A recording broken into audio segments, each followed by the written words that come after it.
Hello everyone, good afternoon. This is Ashutosh Tiwari. Welcome you all. स्वागत है आप सभी का एक और बेहतरीन सेशन में। इसी से जुड़ जाइए सब लोग। स्वागत है आप सभी का बेहतरीन सेशन में। लास्ट टाइम इंट्रोडक्शन जब हम लोग कर रहे थे तो मैंने कुछ बेसिक कॉन्सेप्ट पर आपसे चर्चा की। तो आज वहीं से कहानी फिर शुरू करेंगे। उस बेसिक कॉन्सेप्ट को एक बार फिर से दोहराते हुए पढ़ते हुए आगे बढ़ेंगे और कुछ और आगे की चीज़ जानने की कोशिश। तो जल्दी से जुड़ जाइए सेशन के साथ। और जुड़ने के साथ साथ सबसे पहले तो ये बता दीजिए, अगर कोई डाउट मन में है, कोई सवाल है तो पहले पूछ लीजिए लास्ट सेशन में जो कुछ भी पढ़ा था, और फिर आगे की तरफ चलें। और अगर सब कुछ सही है, कहीं कोई दिक्कत नहीं है, तो फिर आज की कहानी आगे बढ़ाएं।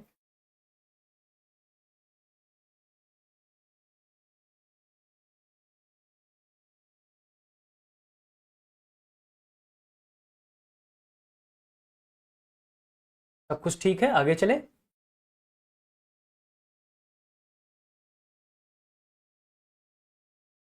लास्ट सेशन जो हमने किया था उसमें हमारी जो बातचीत चल रही थी वो चल रही थी सेंटेंस पर। सेंटेंस हमने पढ़ा था। सेंटेंस को हमने दो पार्ट में डिवाइड किया था। एक हमारा हिस्सा था सब्जेक्ट और दूसरा हिस्सा हमारा था प्रेडिकेट। सब्जेक्ट और प्रेडिकेट, ये दो हिस्सा हमने बांटा था, है ना। आप ये बताओगे जो सब्जेक्ट है उसकी एनसीईआरटी हमें न्यू सिलेबस के अकॉर्डिंग पढ़नी होगी। बिल्कुल बिल्कुल न्यू सिलेबस के अकॉर्डिंग। अब जो नया सिलेबस आपका आया उस अच्छा, नए सिलेबस में क्या है? नए सिलेबस में जो सोशल साइंस है उसमें जो हिस्ट्री वाला पोर्शन है वो चेंज हुआ है, काफ़ी चेंज हुआ है। मैथ्स में भी थोड़ा बहुत चेंज हुआ है। बाकी और किसी में तो इतना मेजर चेंजेस आपको देखने को नहीं मिला है। हिस्ट्री वाले में जो चेंजेस हैं वो आपको कंसिडर करने पड़ेंगे, है ना, जो नया चेंजेस आया है। इसी वजह से अभी आपके फॉर्म में भी थोड़ा सा डिले है कि ये जो चीज़ें हैं जैसे एनसीईआरटी का जो चेंजेस वगैरह है ये एक बार अलाइंड हो जाए पूरी तरीके से, तब फॉर्म आए, ताकि आपको सिलेबस बताया जा सके कि जो एनसीईआरटी है वो आपको पढ़ना है। जैसे लास्ट टाइम हुआ था। लास्ट टाइम एनसीईआरटी में जो चैप्टर्स चले थे वो पढ़ने पड़े थे। अब एनसीईआरटी में जो चैप्टर चलेंगे वो पढ़ना पड़ेगा आपको, है ना। अब उनको पढ़ना पड़ेगा। हाँ बिल्कुल, साइंस में भी चेंजेस, जो जहाँ चेंजेस दिखे हैं वो चेंजेस आपको कंसिडर करने पड़ेंगे, है ना। जो भी चेंजेस आपके हो चुके हैं एनसीईआरटी में, अब वो चेंजेस आपको आपके एग्जाम में मिलेंगे, आपको कंसिडरेशन में लेना है, वही पढ़ना है जो चेंज हुआ है, ठीक है ना। नोट्स मिलेंगे, बिल्कुल मिलेंगे श्वेता जी। चलिए, सब्जेक्ट और प्रेडिकेट दो पार्ट में हमने बांटा था। फिर सब्जेक्ट को हमने दो पार्ट में डिवाइड किया था। एक हमारा था हेडवर्ड और दूसरा था क्वालिफायर। हेडवर्ड और क्वालिफायर, ये दो थे हमारे। जिसमें हेडवर्ड में हमने पढ़ा था कि हेडवर्ड में चार शब्द आएंगे। कौन से? नाउन आ सकता है, प्रोनाउन आ सकता है, जीरंड आ सकता है और इन्फिनेटिव आ सकता है। ये चार शब्द हमने हेडवर्ड में पढ़े थे। फिर क्वालिफायर में हमने तीन शब्द पढ़ा था। एक हमने पढ़ा था डिटरमाइनर, दूसरा हमने पढ़ा था एडजेक्टिव, तीसरा हमने पढ़ा था एडजेक्टिव। एडजेक्टिव क्या क्या पढ़ा था हमने? हमने पढ़ा था डिटरमाइनर, एडजेक्टिव और एडजेक्टिव फ्रेज। ये तीन हमने पढ़ा था। इतनी चर्चा हमने लास्ट सेशन में कर ली थी ना। इतनी चर्चा हमारी लास्ट सेशन की हुई है। सेंटेंस में सब्जेक्ट सब्जेक्ट का जितना पोर्शन था ये हमने कवर कर लिया था ना। लास्ट सेशन जो हमने किया था इंट्रोडक्शन वाला, है ना। जिनकी आज पहली क्लास है वो एक बार लास्ट वाला सेशन देखेंगे तो उनको क्लैरिटी मिल जाएगी वहां से, है ना। आज कहानी उसके आगे शुरू हो रही है, उसके आगे से चलेंगे नहीं। आज जो सेक्शन हम डिस्कस करने वाले हैं वो है प्रेडिकेट आपका। आज डिस्कस क्या होगा? आज डिस्कस हो जाएगा प्रेडिकेट। ये प्रेडिकेट पे चर्चा करेंगे। फिर सब्जेक्ट वाला पोर्शन आपने कर ही लिया है, अब आइए प्रेडिकेट की बात कर लें।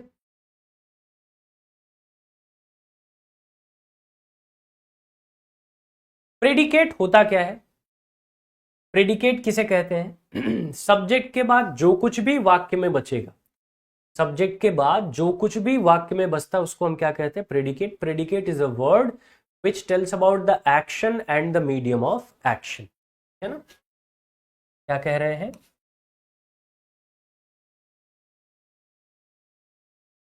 predicate is a word which tells about the action and medium of action। यानी प्रेडिकेट वह शब्द है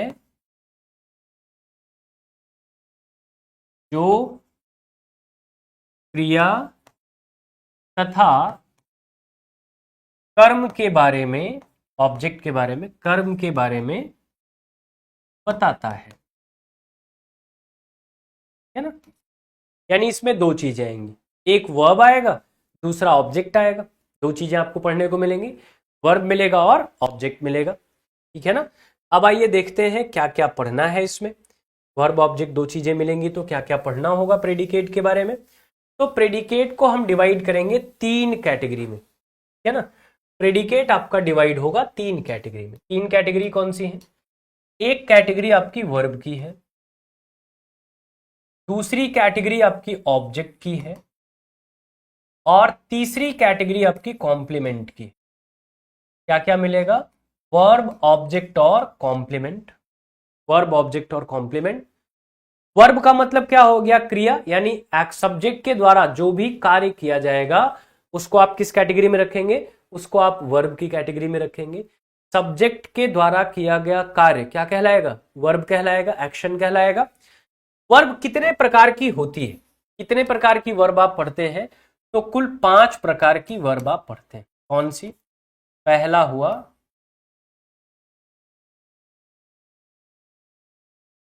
ट्रांजिटिव वर्ब, दूसरा हुआ इनट्रांजिटिव वर्ब, तीसरा हुआ फ्रेजल वर्ब, चौथा हुआ हेल्पिंग या ऑक्सिलरी वर्ब, और पांचवा हुआ linking verb. Transitive, intransitive, phrasal, helping या ऑक्सिलरी या लिंकिंग वर्ब, ये 5 प्रकार के वर्ब आप कहते हैं, जिसमें से इन तीनों को आप मेन वर्ब बोलते हैं। इन तीनों को क्या बोला जाएगा? Main verb. और इन दोनों को हेल्पिंग वर्ब बोला जाता है। इन दोनों को आप हेल्पिंग वर्ब बोलते हैं।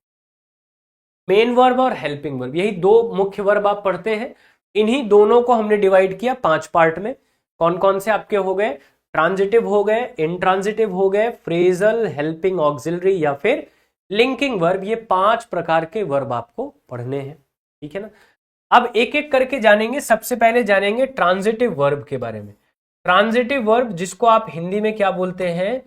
सकर्मक क्रिया। हिंदी में आप इसको क्या बोलते हैं? सकर्मक क्रिया। सकर्मक का मतलब जिसके साथ कर्म आया होगा। कर्म का मतलब क्या है? ऑब्जेक्ट। यानी इसके बारे में कहा जाता है वर्ब विद ऑब्जेक्ट। एक ऐसी क्रिया जिसके पास ऑब्जेक्ट आएगा, ठीक है ना? एक ऐसा वर्ब जिसके साथ ऑब्जेक्ट अटैच हो जाएगा, ऑब्जेक्ट लगा रहेगा, वो आपका क्या हो जाएगा? सकर्मक क्रिया, यानी ट्रांजिटिव वर्ब हो जाएगा, ठीक है ना? उसको ट्रांजिटिव वर्ब बोलेंगे। लेकिन दूसरा आपका इनट्रांजिटिव वर्ब है। इन मतलब क्या हो गया? अपोजिट। जब भी किसी शब्द के पहले इन एज अ प्रीफिक्स लगा दिया जाए तो वो उसकी मीनिंग को अपोजिट कर देता है। ट्रांजिटिव मतलब क्या था? सकर्मक क्रिया। इन लग गया। इनट्रांजिटिव मतलब क्या हो गया? अकर्मक क्रिया। हाँ, अकर्मक क्रिया, यानी verb without object, verb without object, ये आपका क्या हो जाएगा, इंट्रांजिटिव वर्ब। अकर्मक क्रिया हो जाएगी जैसे, जैसे मान लीजिए आपने कहा ही ट्राइज फॉर ब्रेड। दूसरा ऑप्शन हमने बनाया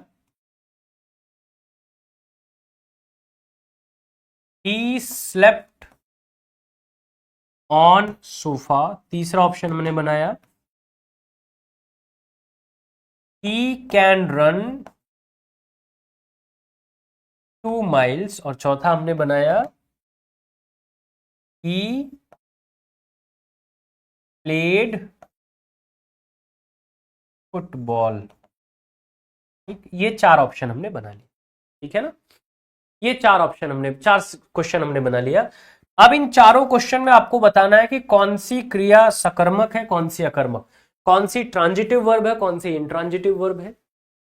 अब मैंने आपको दोनों की क्वालिटी बता दी। ट्रांजिटिव वर्ब का मतलब क्या हो गया, verb with object. Intransitive verb का मतलब क्या हो गया, वर्ब विदाउट ऑब्जेक्ट, ठीक है ना।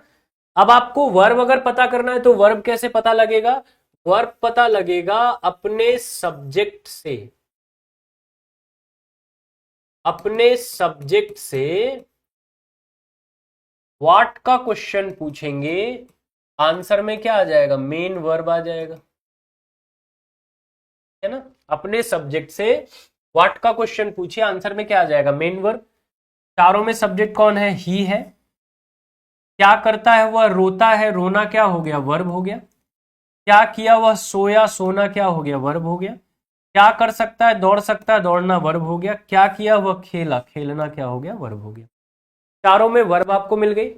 अब आपको मुझे सिर्फ इतना बताना है चारों सेंटेंस में कौन सी ट्रांजिटिव वर्ब है, कौन सी इंट्रांजिटिव, किसके पास ऑब्जेक्ट है, किसके पास ऑब्जेक्ट नहीं है। मैंने आपको ये तरीका बता दिया। अब जरा एक बार बताइए, एक बार गेस करिए कौन सी ट्रांजिटिव वर्ब है, कौन सी इंट्रांजिटिव वर्ब है, जल्दी से बताइए। तो ट्रांजिटिव और इंट्रांजिटिव कौन सी वर्ब है,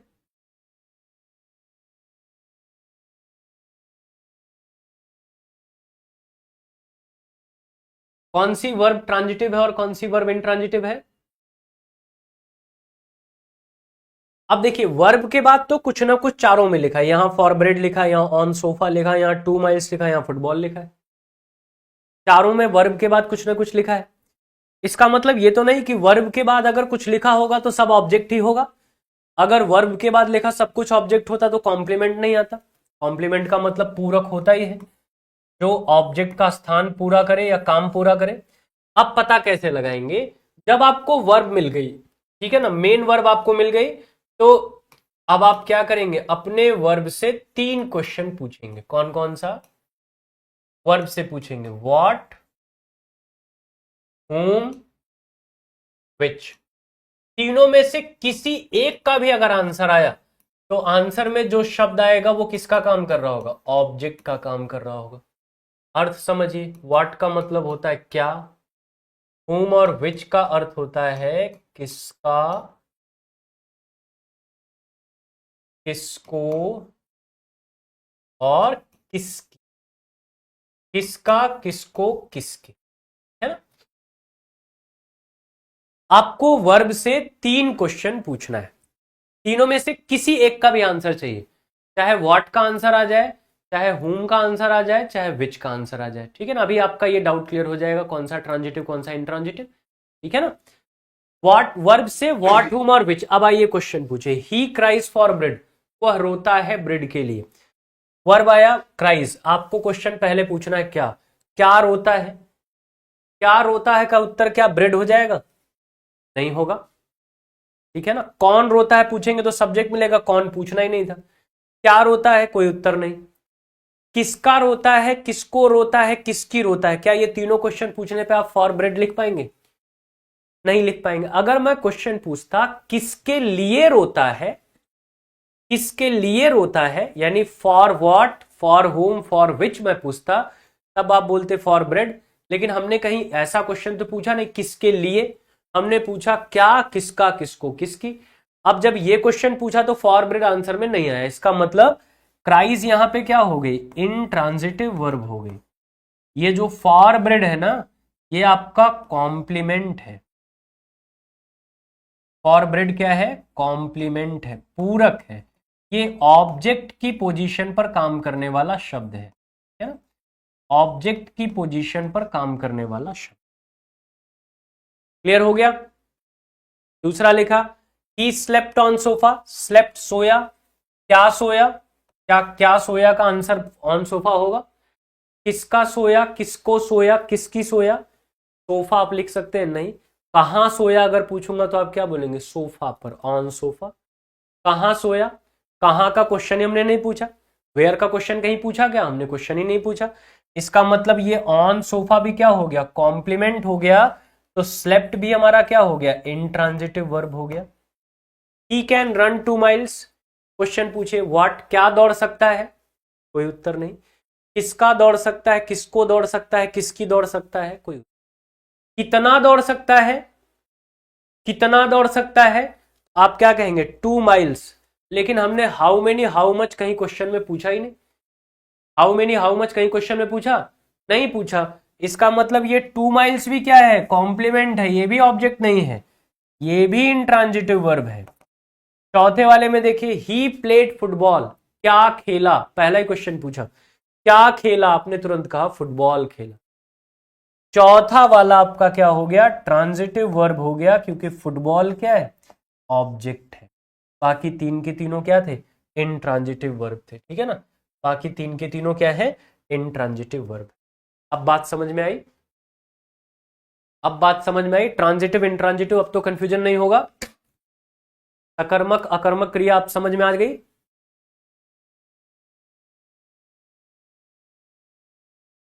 बिल्कुल, ये क्वेश्चन याद रखिएगा।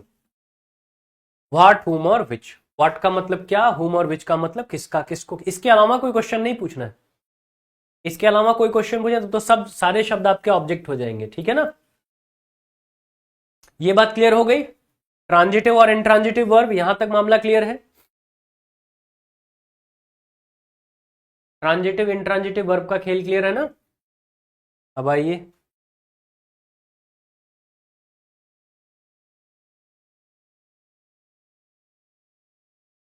ट्रांजिटिव इंट्रांजिटिव वर्ब आपने बना लिया। आगे समझते हैं अगली वर्ब।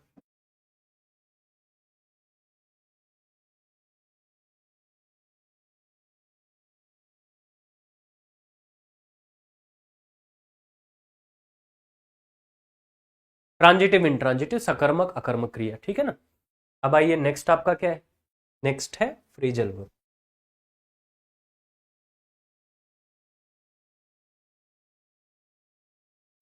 नेक्स्ट आपका फ्रेजल वर्ब। अच्छा, फ्रेजल वर्ब क्या होता है? जैसे आप पढ़ते हैं इडियम फ्रेज, है ना? इडियम फ्रेज पढ़ते हैं। इडियम फ्रेज पढ़ते हैं तो उसमें फ्रेज जो होता है उसका क्या अर्थ होता है, यानी कैसे बनता है।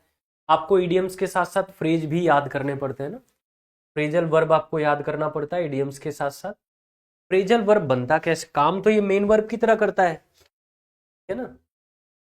काम तो ये मेन वर्ब की तरह करता है, बनता कैसे है? फ्रेजल वर्ब कैसे बनाते हैं?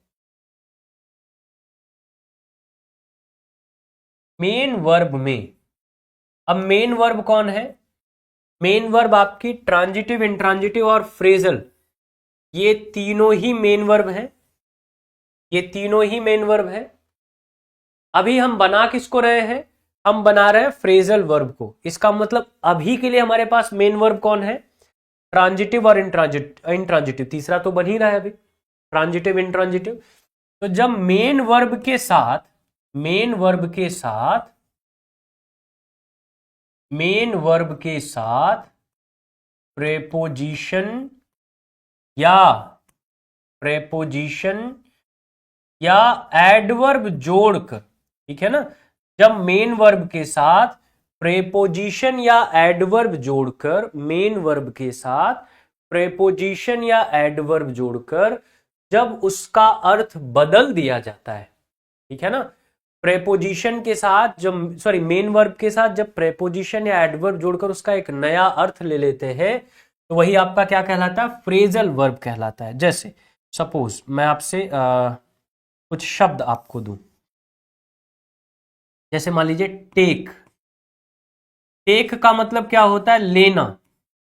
लेकिन मैंने इसके साथ प्रेपोजिशन लगा दिया तो जो मेरा नया वर्ब बना वो बन गया टेक ऑफ। अब जो मीनिंग टेक की होगी क्या वही मीनिंग टेक ऑफ की भी होगी? क्या सेम मीनिंग होगी क्या? जो मीनिंग टेक की है क्या वही मीनिंग टेक ऑफ की भी होगी क्या? अर्थ बदलेगा ना?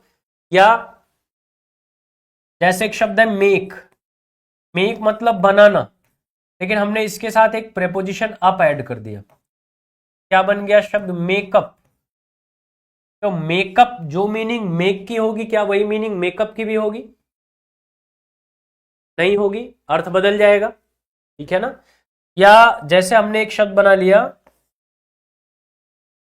कॉल ऑफ, कॉल मतलब बुलाना, लेकिन ऑफ लगा दिया तो एक नया वर्ब बन गया कॉल ऑफ। अब जो मीनिंग कॉल की होगी वो कॉल ऑफ की तो नहीं होगी। ठीक है ना? यानी इन्होंने क्या कहा, प्रियंका ध्यान से सुनिए फिर से, इन्होंने क्या कहा, इन्होंने कहा कि अगर मेन वर्ब में हम प्रेपोजिशन या एडवर्ब जोड़कर, प्रेपोजिशन या एडवर्ब दोनों में से कोई भी एक शब्द जोड़कर उसका एक नया अर्थ क्रिएट कर लेते हैं तो वही क्या कहलाएगा, वही फ्रेजल वर्ब कहलाएगा जो वाक्य में मेन वर्ब की तरह काम करेगा। ठीक है ना? अब उदाहरण के तौर पे जैसे, हाँ देखिए, जैसे स्नेहन, स्नेहन लिखा लुक आफ्टर, वो भी फ्रेजल वर्ब है। अब टेक शब्द का मतलब होता है लेना, टेक आपका क्या है, वर्ब है, लेकिन ऑफ प्रेपोजिशन लगा के एक नया वर्ब बनाया टेक ऑफ। अब टेक ऑफ क्या हो गया, टेक ऑफ फ्रेजल वर्ब है। टेक ऑफ का मतलब क्या होता है, टेक ऑफ का मतलब क्या होता है?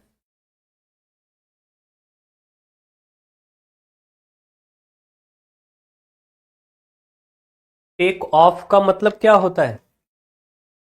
टेक ऑफ शब्द सुना है कि नहीं कभी? शब्द सुना है तो टेक ऑफ का मतलब क्या होता है, जल्दी बताइए।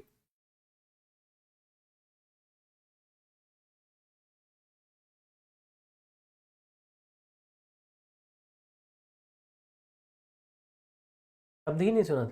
फ्लाई, उड़ना, निकल लेना, ये बढ़िया है, निकल लेना। ऐसे जब आपका सिलेक्शन हो जाए ना, जाके बच्चों को बताना कि इसका मतलब निकल लेना, इसका मतलब फुटो यहाँ से, इसका मतलब भाग यहाँ से, ऐसे वहाँ नहीं बता देना। पता लगा गार्जियन आके शिकायत करेंगे, मैम इतनी खतरनाक वाली लैंग्वेज क्यों सिखा रही हैं बच्चों को। टू फ्लाई, हाँ प्लेन के सेंस में आप बोलते हैं ना, प्लेन के सेंस में आप पढ़ते हैं। लेकिन अगर टेक ऑफ का मतलब उड़ना है तो अब जैसे मान लीजिए मैं कहूं please take off your shoes outside the gate, इसका मतलब अपने जूतों को गेट के बाहर उड़ा दो, इसका यह अर्थ हो जाएगा। या please take off your goggles, अपने चश्मे को उड़ा दो। Please take off your cap मतलब अपने कैप को उड़ा दो, इसका मतलब उड़ाना तो अर्थ नहीं बनता है। टेक का मतलब होता है लेना, रिसीव करना, ठीक है ना, स्वीकार करना। ऑफ का मतलब होता है रोकना। टेक ऑफ का मतलब होता है स्वीकार्यता रोकना, एक्सेप्टेंस ब्रेक कर देना, है ना, एक्सेप्टेंस ब्रेक कर देना। एक्सेप्टेंस ब्रेक कर देना मतलब, जैसे प्लेन के सेंस में आप क्यों टेक ऑफ बोलते हैं, जब प्लेन उड़ता है, उड़ने वाला जैसे जमीन छोड़ता है आप टेक ऑफ क्यों बोलते हैं? प्लेन जब आएगा तो ऐसे जमीन पे टिका रहेगा ना। जब एक वस्तु दूसरी वस्तु पर आश्रित हो जाए, डिपेंड हो जाए, जब एक वस्तु दूसरी वस्तु पर डिपेंड हो जाए और उस डिपेंडेंसी के रिलेशन, उस निर्भरता के संबंध को जब ब्रेक करेंगे तो वहां पे क्या बोला जाएगा, टेक ऑफ बोला जाएगा। प्लेन जमीन पर आकर खड़ा है, जैसे ही वो जमीन छोड़ेगा वो क्या हो जाएगा, टेक ऑफ हो जाएगा। जैसे ही जमीन छोड़ेगा वो टेक ऑफ हो जाएगा। उड़ेगा तो फ्लाई शब्द इस्तेमाल होगा, लेकिन जब वो जमीन छोड़ेगा, जमीन से उसका संबंध जैसे ही ब्रेक होगा वो टेक ऑफ हो जाएगा। कैप आपके सर के ऊपर टिकी हुई है, जैसे ही संबंध ब्रेक हुआ टेक ऑफ हो गया। ठीक है ना? शूज आपके पैर पर टिका हुआ है, जैसे ही संबंध ब्रेक हुआ क्या हो गया, टेक ऑफ हो गया। जैकेट या शर्ट या टी शर्ट हमारे कंधे पर टिका हुआ है, जैसे यहां से निकला क्या हो गया, टेक ऑफ हो गया। हा? तो जहां पर डिपेंडेंसी का संबंध तोड़ा जाए वहां पर क्या हो जाएगा, टेक ऑफ। इसलिए प्लेन जैसे ही जमीन छोड़ता आप कहते हैं टेक ऑफ हो गया। फिर उड़ेगा तो फ्लाई शब्द का इस्तेमाल होता है। ठीक है ना? तो टेक ऑफ का मतलब क्या हो गया, टेक ऑफ का मतलब हो गया to break the relation of dependency, निर्भरता के संबंध को तोड़ना, टेक ऑफ हो गया। अब इसको कहीं भी लगाएंगे मीनिंग देगा, ऐसा नहीं कि आपने उड़ना के सेंस में याद कर लिया तो एक जगह देगा दूसरी जगह नहीं देगा। टेक ऑफ का मतलब जहां भी डिपेंडेंसी का रिलेशन होगा, अगर वो रिलेशन ब्रेक हो रहा है तो आप वहां टेक ऑफ शब्द का इस्तेमाल कर सकते हैं। जैसे मैंने यहां रखा है ऐसे पेन, मैं क्या बोल सकता हूँ, please take off this pen from my palm, क्योंकि ये पेन मेरी हथेली पर टिका हुआ है ना, इसका बोझ मेरी हथेली उठा रही है, तो मैं क्या बोलूंगा, please take off. Take off शब्द का प्रयोग मैं कर सकता हूं यहां। मेकअप का मतलब क्या होता है, मेकअप शब्द तो परिचित ही होंगे, ये तो कोई नया शब्द है नहीं।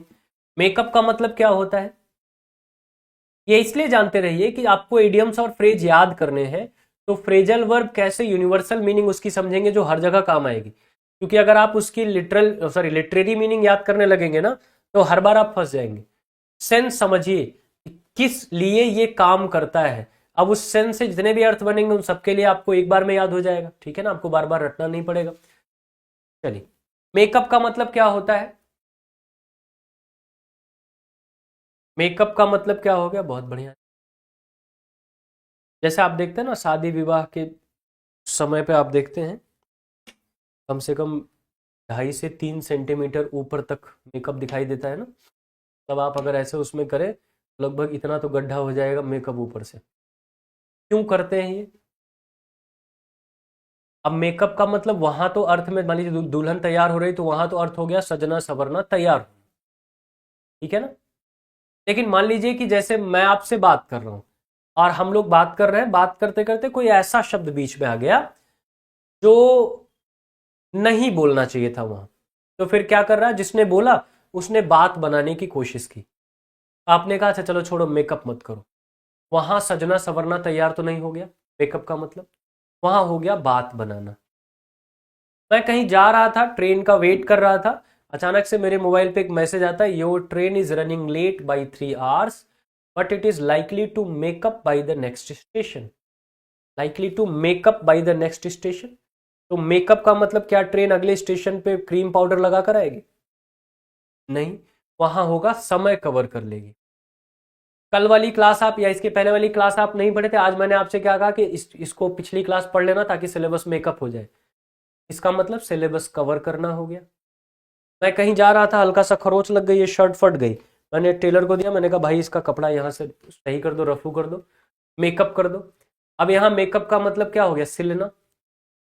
तो मेकअप के कितने अर्थ आते हैं, एक्चुअली मेकअप का सिंपल सा मतलब है, मेक मतलब बनाना, अप मतलब ऊपर, ऊपर मतलब इंप्रूवमेंट, किसी चीज को सुधार के लिए बनाना।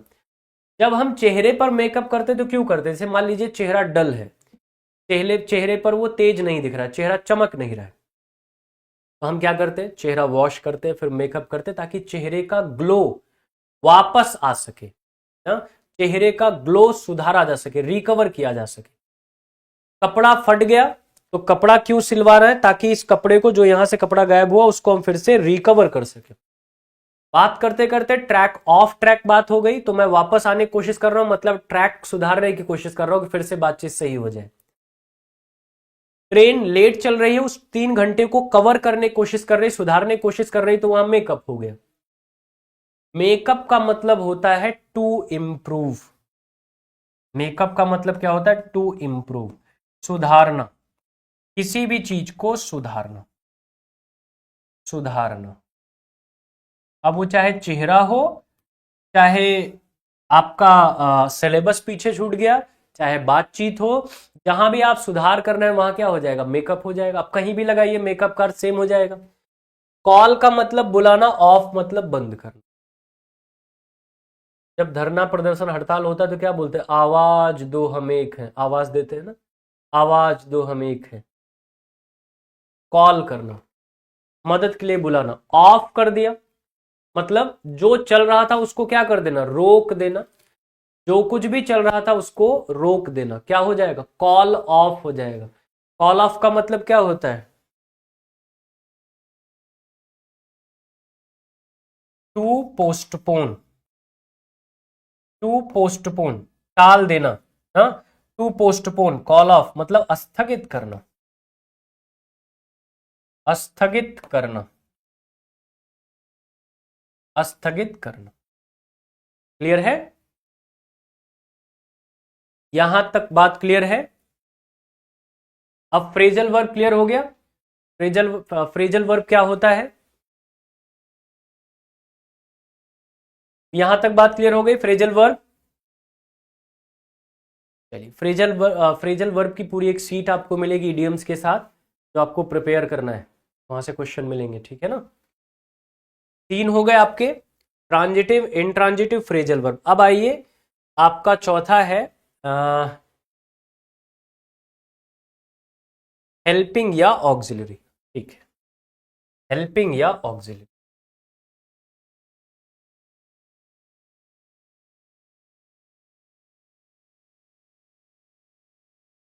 हेल्पिंग या ऑक्सिलरी की तरफ चलेंगे। हेल्प का मतलब क्या होता है? मदद करना। हेल्प का मतलब क्या होता है? मदद करना। हाँ, हाँ बिल्कुल है, बिल्कुल। केजीएस यूजर, आपका नाम नहीं दिख रहा है, केजीएस यूजर लिखा हुआ है, लेकिन आपने जो लिखा वो सही है, बिल्कुल सही है। कम ऑन शब्द क्या होता है? मोटिवेट करने के लिए होता है ना। कम मतलब ऑन, ऑन मतलब ऊपर, मतलब मोटिवेट हो जाओ भाई, उत्साह ऊपर करो। Come on, you can do it, ऐसे करते हैं ना। हाँ, तो इसका मतलब मोटिवेशन अप करना, मोटिवेट करना। चलिए, हेल्पिंग या ऑक्सिलरी मतलब सहायक क्रिया। किसको हेल्प कर रहा है? हेल्पिंग वर्ब का काम क्या है? ये किसको हेल्प कर रहा है? ये किसकी मदद करने के लिए आया? तो हेल्पिंग वर्ब मदद करने के लिए आता है किसकी? मेन वर्ब और सब्जेक्ट को आपस में कॉम्बिनेशन बनाने में ना। जब आप मेन वर्ब और सब्जेक्ट को एक दूसरे के साथ एग्रीमेंट बनाने में हेल्प करने के लिए जिस वर्ब का प्रयोग करते हैं, वही क्या कहलाएगा? हेल्पिंग वर्ब या ऑक्सिलरी वर्ब। दो प्रकार की ये होती है। एक होती है प्राइमरी ऑक्सिलरी। प्राइमरी, अब प्राइमरी में भी 3 होते हैं। प्राइमरी में एक तो होता है बी। बी में कौन कौन आएगा? इज, एम, आर, वाज और वर। ये क्या हो गए? ये बी हेल्पिंग वर्ब में आएंगे।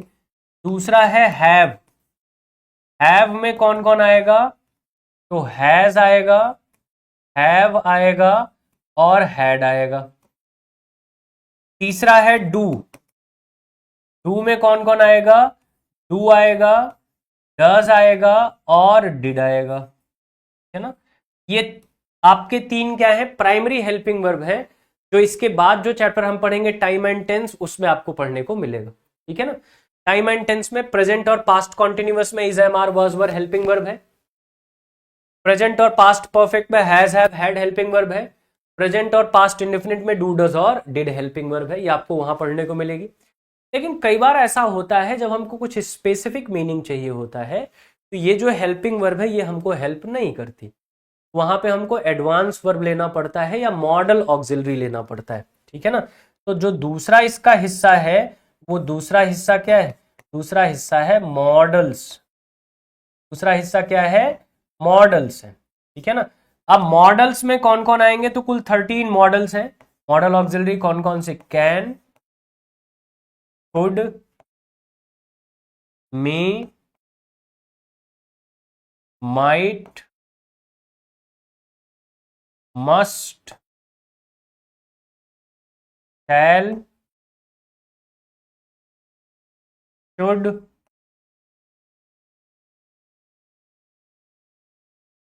Will, would, ought to, used to, need और dare। नीड और डेयर, ये 13 आपकी मॉडल ऑक्सिलरी है ना। मॉडल्स हेल्पिंग वर्ब में ये 3 आएंगे। कौन कौन से?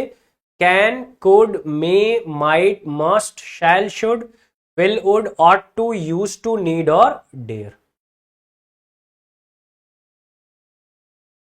ये 13 आपकी क्या है? मॉडल ऑक्सिलरी है 13। और 11 यहां से काउंट करेंगे, देखेंगे 6 इधर है, सॉरी 5 इधर है, 3 इधर है, 3 इधर है, 6, 5, 11 और ये 13। Total 24 helping verb. टोटल कितनी हेल्पिंग वर्ब है? टोटल 24 हेल्पिंग वर्ब आपके पूरे ग्रामर में काम करती है ना। जब कभी भी हमको सब्जेक्ट वर्ब का एग्रीमेंट बनाना है, तो हम इन्हीं 24 हेल्पिंग वर्ब में से कोई एक इस्तेमाल करेंगे। जब टेंस में आएंगे तो प्राइमरी ऑक्सिलरी के बारे में पढ़ेंगे।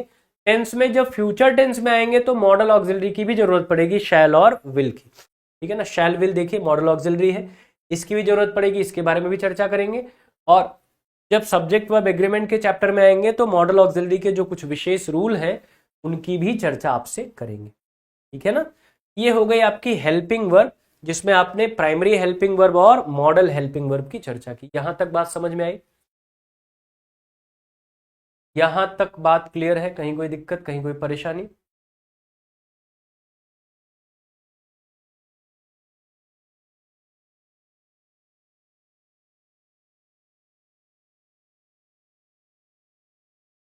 चलिए बहुत बढ़िया, बहुत बढ़िया। फिर लास्ट आपका है लिंकिंग वर्ब, है ना? कोई दिक्कत नहीं है ना? यहां तक सारी चीजें समझ में आ गई हैं? सारी चीजें समझ में आ गई है ना? एसएसटी का क्लास कब से स्टार्ट होगा? अंग्रेजी पढ़ा रहा हूँ, एसएसटी का डाउट आ गया? एसएसटी की भी क्लास जल्दी ही स्टार्ट हो जाएगी, जल्दी ही स्टार्ट हो जाएगी नेहा जी, वो क्लासेस मिल जाएंगी।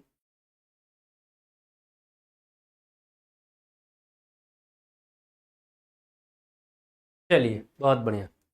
फिर आइए नेक्स्ट आपका क्या है? नेक्स्ट आपका है लिंकिंग वर्ब। इसके बारे में थोड़ी सी जानकारी ले लें। लिंकिंग वर्ब का मतलब क्या होता है? अच्छा, लिंक का मतलब क्या होता है? लिंक का मतलब क्या होता है? जोड़ना। तो ऑब्वियस है लिंकिंग वर्ब क्या काम करेगी? जोड़ने का काम करेगी। किसको जोड़ेगी ये समझना है ना? किसको जोड़ेगी ये समझना है लिंकिंग वर्ब। क्या कह रहे हैं? जब वाक्य में एकमात्र वर्ब, अब वो एकमात्र वर्ब कौन सी है? जब वाक्य में एकमात्र वर्ब, यानी एकमात्र वर्ब में एक या तो इंट्रांजिटिव, या तो इंट्रांजिटिव या फिर इज, एम, आर, वॉज, वर। ठीक है ना, एकमात्र वर्ब आए तो उसे लिंकिंग वर्ब कहते हैं। क्या कहते हैं? लिंकिंग वर्ब कहते हैं। ठीक है ना? इफ अ सेंटेंस, या ऐसे लिखिए,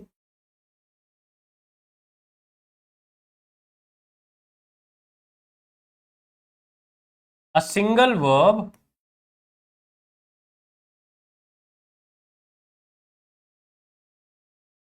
a single verb which is used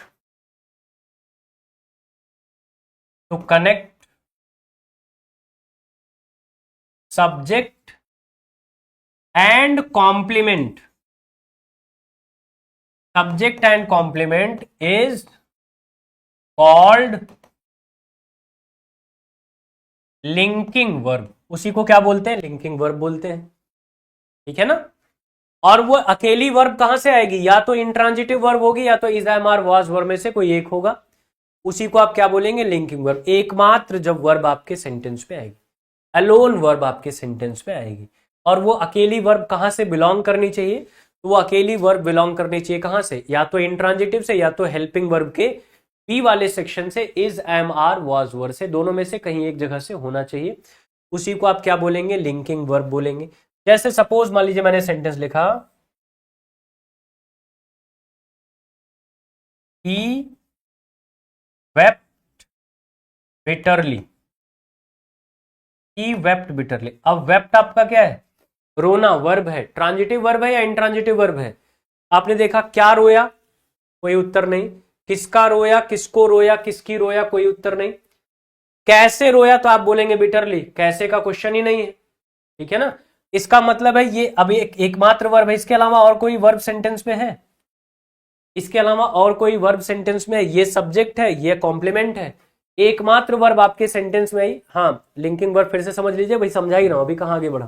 मैंने आपसे क्या कहा जब आपके वाक्य में अकेली वर्ब आ जाए, और वो अकेली वर्ब कहां से बिलोंग कर रही हो, या तो वो इंट्रांजिटिव वर्ब से हो या फिर वो हेल्पिंग वर्ब के बी वाले सेक्शन से हो, is am are was verb से हो, तो उसका काम क्या हो जाता है, सब्जेक्ट और कॉम्प्लीमेंट को जोड़ना, साथ साथ मेन एक्शन भी बताना, इसीलिए उसका नाम क्या रख देते हैं, लिंकिंग वर्ब नाम रख देते हैं। जैसे यहां हुआ ही वेप्ट बिटरली, अब वेप्ट यानी वीप का सेकेंड फॉर्म है, वीप मतलब रोना, अकेले एकमात्र वर्ब आई है, एकमात्र वर्ब यहां लिखी है, ठीक है ना, एकमात्र वर्ब यहां लिखी, आगे लिखा हुआ है कॉम्प्लीमेंट। अब इसके अलावा और कोई वर्ब वाक्य में है, नहीं है, इसके अलावा और कोई वर्ब वाक्य में है ही नहीं। इसका काम क्या हो गया, इसको और इसको कनेक्ट करना, इसको और इसको जोड़ना, दोनों को जोड़ने का काम हो गया। साथ साथ टाइम और टेंस भी यही एकमात्र वर्ब से सारे काम करा लेंगे ना, इसको क्या बोलेंगे, लिंकिंग वर्ब, क्योंकि ये कहां से बिलोंग कर रहा है, इंट्रांजिटिव वर्ब से बिलोंग कर रहा है।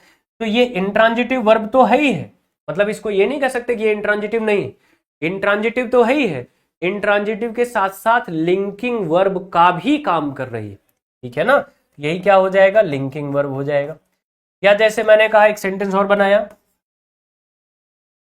He is a good boy, क्या बनाया, he is a good boy, he subject है, गुड बॉय कॉम्प्लीमेंट है, इज आपका बीच में आ गया अकेले, इज आपका कहां से बिलोंग कर रहा है, देखिए is am are was verb में से इज अकेले आया, और कोई वर्ब सेंटेंस में कहीं नहीं, तो इज का काम क्या हो गया, ही सब्जेक्ट और ए गुड बॉय कॉम्प्लीमेंट को जोड़ना, दोनों को सेंटेंस में कनेक्ट करना ताकि सेंटेंस मीनिंगफुल बन सके, ठीक है ना।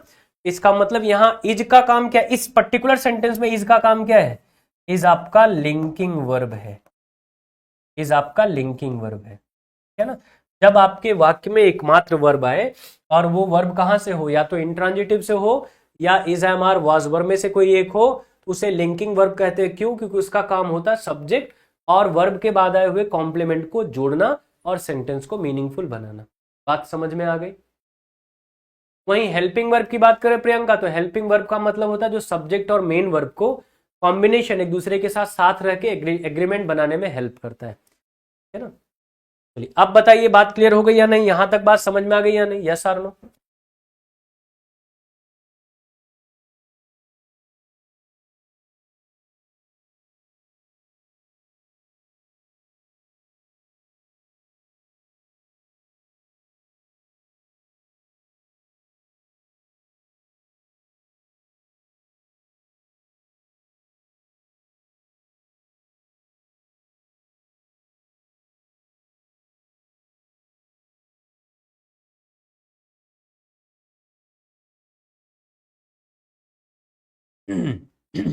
चलिए, अगर यहां तक बात समझ में आ गई तो ये तो वर्ब वाला पोर्शन कंप्लीट हो गया। हा? लेकिन इसी में आपको कुछ चीजें और बता दूं, साथ साथ कुछ चीजें और क्या बता दूं। जब आप वर्ब को ही पढ़ते हैं ना, जब आप वर्ब को पढ़ते हैं तो वर्ब में दो प्रकार की वर्ब आपको और मिल जाती है। एक आपकी मिल जाती है फाइनाइट वर्ब, क्या मिल जाएगी, फाइनाइट वर्ब। अब फाइनाइट वर्ब का मतलब क्या होता है, एक मिलती है नॉन फाइनाइट वर्ब, ठीक है ना, एक होती है नॉन फाइनाइट वर्ब, एक होती है फाइनाइट वर्ब, एक होती है नॉन फाइनाइट वर्ब, ठीक है ना। फाइनाइट वर्ब का मतलब होता है a verb that can change it's form, a verb that can change it's form, यानी वह क्रिया जो अपना रूप बदल सकती है, वह क्रिया जो अपना रूप बदल सकती है ना। First form, second form, third form, ING form, ठीक है ना, ये सब जिसमें पॉसिबल होगा वो आपका क्या हो जाएगा, फाइनाइट वर्ब। जैसे मान लीजिए आपने लिखा मेक, मेक शब्द आपने लिखा, मेक का सेकेंड फॉर्म क्या हो जाएगा, मेड हो जाएगा, मेक का थर्ड फॉर्म क्या हो जाएगा, मेड हो जाएगा ना। मेकिंग बना सकते हैं, मेक्स बना सकते हैं, ये सब के सब क्या हो गए, ये सब के सब आपके हो जाएंगे फाइनाइट वर्ब, है ना। ये सबके सब क्या हो जाएंगे, फाइनाइट वर्ब। ठीक है ना, फाइनाइट वर्ब। यहां तक बात समझ में आ गई। अब जितनी भी वर्ब आपकी हैं सबकी लगभग फॉर्म बदल जाएगी, first form, second form, third form तो सबकी हो जाती है ना, सबके सब आपके फाइनाइट वर्ब में आएंगे। तो नॉन फाइनाइट वर्ब क्या है, नॉन फाइनाइट वर्ब है that can not change it's form, यानी वह क्रिया जो अपना रूप नहीं बदल सकती ना, वह क्रिया जो अपना रूप नहीं बदल सकती, वह क्रिया जो अपना रूप नहीं बदल सकती, यानी वो फिक्स्ड है, वो फिक्स्ड है, जैसा रहेगा वैसे हर समय रहेगा, उसमें कोई परिवर्तन देखने को नहीं मिलेगा, वो क्या है, नॉन फाइनाइट। अब आपसे अगर कभी पूछा जाए नॉन फाइनाइट कितनी है, तो सिर्फ 3 ही नॉन फाइनाइट है, जिसमें से पहला है इन्फिनिटिव। पहला क्या है, इन्फिनिटिव, है ना। इन्फिनिटिव क्या है, इन्फिनिटिव होता है 2 प्लस वर्ब की फर्स्ट फॉर्म, ये नॉन फाइनाइट वर्ब है, 2 प्लस वर्ब की फर्स्ट फॉर्म। जैसे आपने कहा to work is worship, to work is worship, या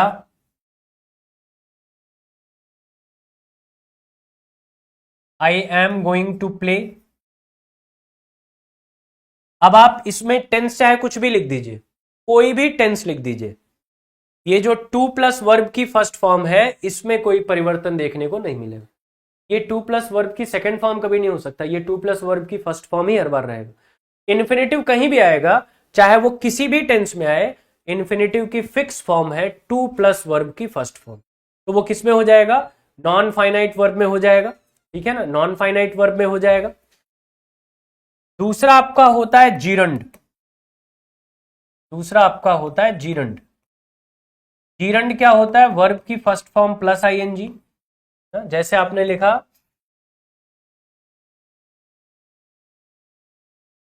वॉकिंग इज अ गुड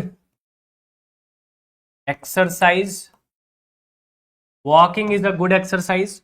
अब वॉकिंग शब्द चाहे किसी भी टेंस में लेके जाएंगे, अगर वो जीरंड के रूप में है तो फिर उसकी फॉर्म में कोई परिवर्तन नहीं होगा, चाहे किसी भी टेंस में लिख दीजिए, उसकी फॉर्म में कोई परिवर्तन नहीं होगा। ठीक है ना। और तीसरी नॉन फाइनाइट वर्ब है, तीसरी नॉन फाइनाइट वर्ब है पार्टिसिपल। पार्टिसिपल, पार्टिसिपल में फिर 3 पार्टिसिपल आ जाते हैं, प्रेजेंट पार्टिसिपल, पास्ट पार्टिसिपल और परफेक्ट पार्टिसिपल। ठीक है ना, तो जब सब्जेक्ट वर्ब एग्रीमेंट का चैप्टर आएगा तो इसके रूल्स पढ़ने हैं, तो वहां पे हम डिटेल में इसकी चर्चा करेंगे। अभी के लिए आप जानते रहे, जैसे मान लीजिए एक सेंटेंस बनाया, having taken tea he went to the office. अब ये जो हैविंग टेकन लिखा, अब आप किसी भी परिस्थिति में ये हैविंग के बाद वर्ब की थर्ड फॉर्म नहीं चेंज कर सकते, क्योंकि ये परफेक्ट पार्टिसिपल है, ये फिक्स्ड रहेगा, इसमें कोई भी परिवर्तन आपको देखने को नहीं मिलेगा। तो फाइनाइट वर्ब में तो सभी वर्ब आ जाएंगे, जो भी वर्ब है, first form, second form, third form, सभी वर्ब का है।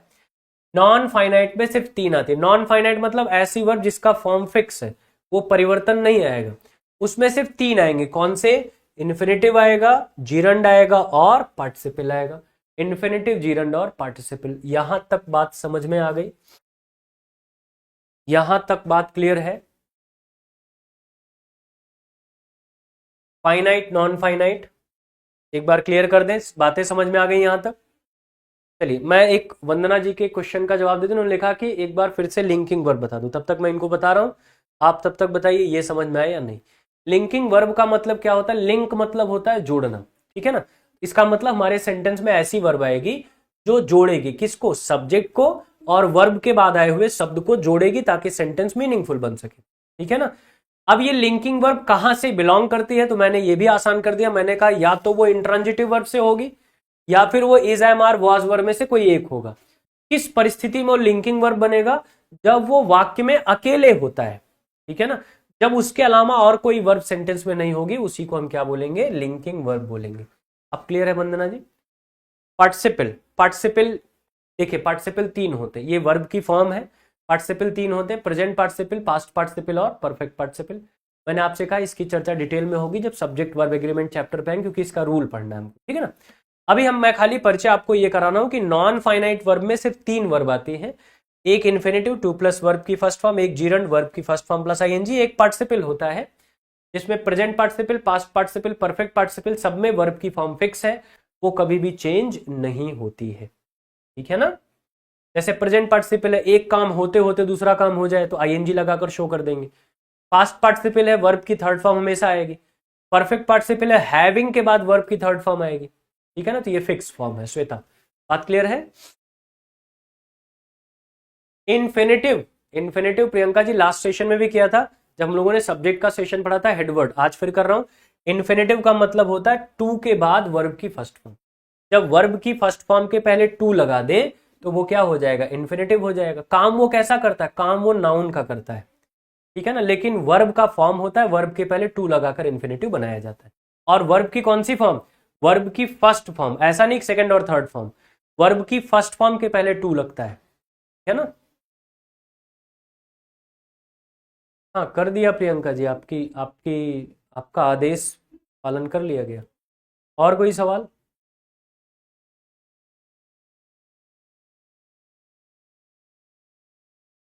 यहां तक समझ में आ गया। अब आपने वर्ब का पूरा कॉलम कवर कर लिया, अब आएगा ऑब्जेक्ट और कॉम्प्लीमेंट। लेकिन अब ये पढ़ेंगे कल वाले सेशन में। एक दिन में सब पढ़ा दूंगा तो हैंग कर जाएंगे, फिर आप कहेंगे सब हो गया, इतना पढ़ा दिए, रिवीजन ही नहीं हो रहा है। हाँ? वैसे भी समय हो चला है। तो अब जो है फाइनाइट और नॉन दूसरे वर्ब से अलग क्यों है। फाइनाइट का मतलब होता है वर्ब की फॉर्म जो बदल सके, first form, second form, third form ना, आईएनजी फॉर्म। नॉन फाइनाइट मतलब ऐसी वर्ब भी होती है जो फिक्स फॉर्म में होती है, उनको किसी भी परिस्थिति में लगाएंगे वो फिक्स होंगे। जैसे कुछ लोग होते हैं जो हर परिस्थिति में ढल जाते हैं, कुछ लोग होते हैं जो अपने हिसाब से रहते हैं, किसी परिस्थिति में ढलते हैं, वो अपने हिसाब से रहते हैं, ठीक है ना। उनको क्या बोलते हैं, उनको नॉन फाइनाइट बोलते हैं। चलिए, तो कल भी सेम टाइम मिलेंगे हम लोग 12 बजे, और मैं आपसे उम्मीद करूंगा कि आप आज आपको जो कुछ पढ़ा है वो आप रिवीजन करके आएंगे अच्छे से, ठीक है ना। तो कल जब आइएगा तो कल रिवीजन बिना किए नहीं आएंगे, रिवीजन करके कल आइएगा। कल आपसे होगी मुलाकात फिर से 12 बजे, और आज जो कुछ पढ़ा उस पर कोई डाउट रहेगा तो पहले डाउट आपका क्लियर करेंगे, फिर आगे वाली कहानी यानी ऑब्जेक्ट, और फिर ऑब्जेक्ट जो कॉम्प्लीमेंट है उसकी चर्चा करें, ठीक है ना। चलिए मिलते हैं फिर। स्वस्थ रहिए, मस्त रहिए, हंसते मुस्कुराते रहिए। Thank you so much, best of luck.